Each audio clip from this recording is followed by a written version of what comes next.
नमः शुभाभ्यः शफावतिभ्यश्च। यो ब्रह्माणं विदधाति पूर्वं यो वै वेदांश्च प्रहिणोति तस्मै तद्वंह देवमात्मबुद्धिप्रकाशं मुमुक्षुर्वै शरणमहं प्रपद्ये। आज इस सभा में उपस्थित सभी विद्वजनों को मेरा सादर प्रणाम, सभी मित्रजनों को मेरा प्रणाम। जैसे कि शुरू में ही हमारे पूज्य गुरुदेव ने बताया कि काल के विषय में दो प्रमुख घटक हैं, एक अंतकृत काल और एक कलनात्मक काल, यानी एक संहारक काल और एक गणनात्मक काल। यह दोनों उज्जैन में जो है संहारक काल के रूप में महाकाल स्वयं विराजमान है, तथा काल गणनात्मक काल के रूप में जो है वहाँ की वेदशाला उपस्थित है।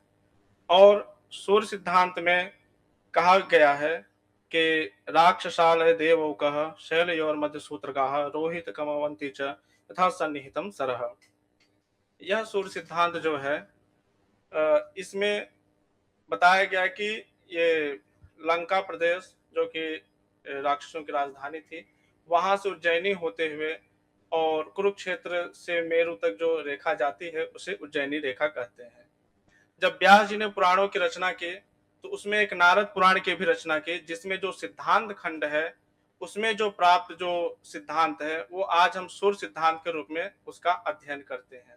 तो जब द्वापर में चूंकि सूर्य सिद्धांत की भी रचना हुई थी, नारद पुराण की व्यास जी ने रचना की थी, तो वहां पे नारद पुराण में जो सूर्य सिद्धांत का वर्णन आता है तो वहां पे उसमें विचार किया गया होगा कि इसमें जो उज्जैनी रेखा का वर्णन किया जा रहा है उसका वह मुख्य बिंदु कहाँ है, कहाँ पे हम वह केंद्र बिंदु माने कि हाँ यही उज्जैनी रेखा पे, क्योंकि उज्जैन का क्षेत्र काफी बड़ा है, तो वह रेखा कहाँ पे है। वह रेखा अगर कोई देखना चाहे कि मुझे वह रेखा दिखाइए जिसको हम आज उज्जैनी रेखा कहते हैं, तो वो रेखा है कहाँ। तो इसके बारे में एक जो उज्जैनी रेखा का जो पौराणिक संदर्भ प्राप्त होता है उसे मैं आप लोगों के सामने मैं यहाँ प्रस्तुत करना चाहूंगा। स्कंद पुराण के आवंत खंड के अवंतिक क्षेत्र के महात्म्य में दो सूर्य प्रतिमाओं की स्थापना का विवरण प्राप्त होता है। स्कंद पुराण के कथानुसार पूर्व काल द्वापर में भगवान नर और नारायण ने इस पृथ्वी पर श्री कृष्ण और अर्जुन के रूप में अवतार लिया था। कुंती पुत्र अर्जुन इंद्र से अस्त्र विद्या की प्राप्ति के लिए स्वर्गलोक में गए। वहां अस्त्र विद्या प्राप्त कर लेने पर अर्जुन ने देवराज इंद्र से गुरु दक्षिणा मांगने के लिए कहा। तब देवराज इंद्र ने कहा, अर्जुन, हिरण्यपुर में निवास करने वाले जो निवात कवच नामक उग्र दानव है उनका शीघ्र वध करो, यही मेरे लिए गुरु दक्षिणा होगी। तब अर्जुन ने उन समस्त दानवों का संहार करके अत्यंत दुष्कर पराक्रम दिखाया और संपूर्ण देवताओं को प्रसन्न किया। उस समय अर्जुन ने इंद्र से कहा, अर्जुन तुम कोई वर मांगो। तब अर्जुन ने उन दो प्रतिमाओं को मांगा जिनकी पूजा साक्षात ब्रह्मा ने भी सृष्टि रचना की कामना लेकर की थी। तब इंद्र ने कहा, गृहीत्वा तमिमे वीर कुशस्थल्याम निवेश्य शिप्राया उत्तरे तीरे केशवार्कतु केशव। अर्जुन, तुम इन प्रतिमाओं को लेकर कुशस्थली अर्थात उज्जैनीपुर में इसे स्थापित करो। शिप्रा के उत्तर तट पर भगवान केशव समस्त पापों का नाश करने वाले केशवार की स्थापना करेंगे। सदा आषाढ़ और कार्तिक मास में वहां की यात्रा होगी। ऐसा कहकर इंद्र ने अर्जुन को दोनों प्रतिमाएं दे दी। इधर देवर्षि नारद जी कृष्ण को बुलाने के लिए जो है द्वारका में गए और वहां इंद्र का रहस्य युक्त वचन सुनाकर श्री कृष्ण जिसे कहा कि आप कुशस्थली को चलिए और विश्वकर्मा द्वारा बनाए हुए पारिजात निर्मित युगल प्रतिमाओं का पूजन कीजिए। इंद्र ने वो दोनों प्रतिमाएं आप तथा अर्जुन के लिए भेंट की है। नारद जी का यह वचन सुनकर श्री कृष्ण उज्जैनीपुरी को गए और वहां पांडुनंदन अर्जुन को हृदय से लगाकर वे प्रसन्न हुए। तत्पश्चात उन्होंने अर्जुन से कहा, गत्वा अर्जुन दिशम प्राच्य मूर्ति में काम निवेश पूर्वाह्णे शुभम लग्नम भविष्यति मनोरमम। अर्थात पार्थ, तुम पूर्व दिशा की ओर जाकर एक प्रतिमा स्थापित करो और दिन के पूर्वाह्न काल में अति मनोरम शुभ लग्न में। यहाँ पे शुभ लग्न का मतलब, चूंकि आषाढ़ महीने में उन्होंने पहले ही कहा था कि इसको स्थापित करना है, तो चूंकि आषाढ़ महीना ये जून जुलाई में आता है, उस समय जो सूर्य उदित होता है वो कर्क राशि में होता है। तो जो क्षितिज में अगर उदित होगा तो कर्क लग्न में ही वो उदित होगा और वो हमारे मध्य तक आता है।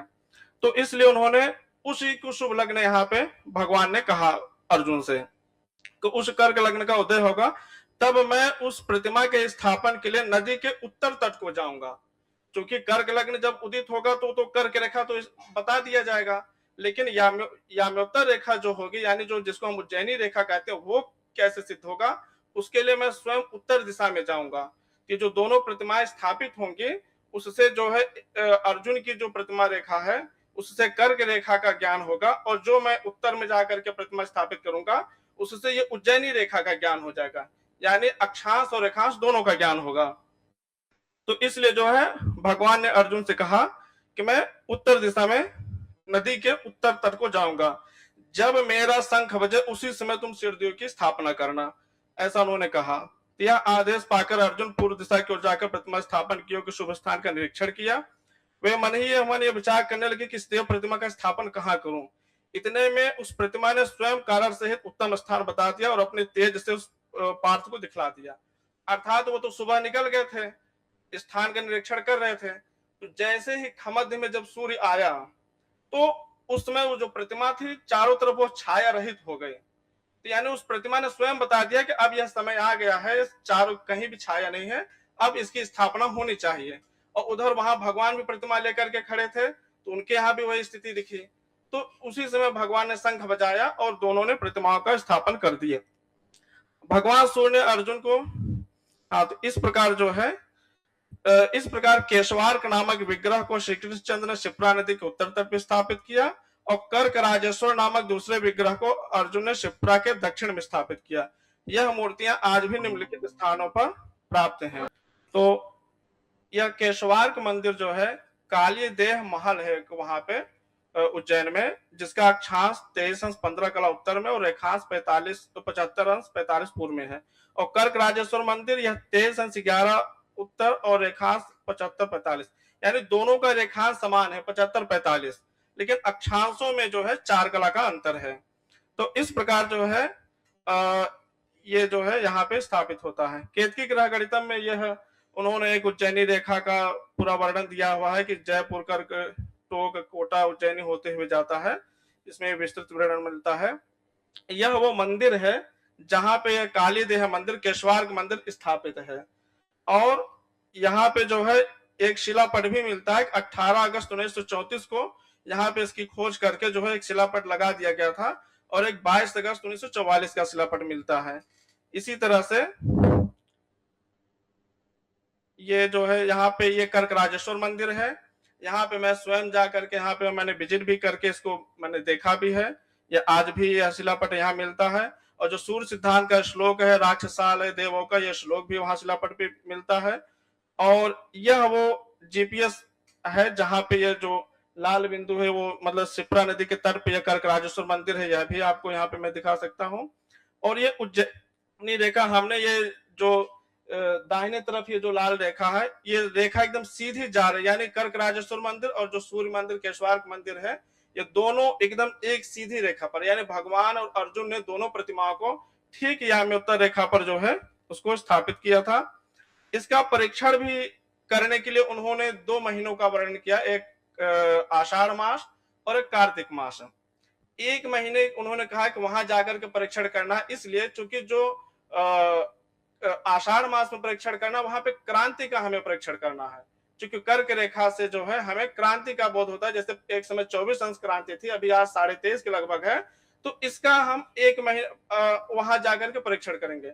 और कार्तिक मास जो कहा, यानी तुलादी बिंदु पे जो उन्होंने कहा, वहां पे हम अयनांश का परीक्षण करेंगे कि इस समय सायंस सूर्य जो है उसकी जो मतलब संक्रांति है वो कितना आगे पीछे खिसका है। तो इसलिए अयनांश में चूंकि 27 अंश अधिकतम जाता है, तो इसलिए जो है 1 महीने में वो उन्होंने कहा कि इसका पूरा परीक्षण करना है।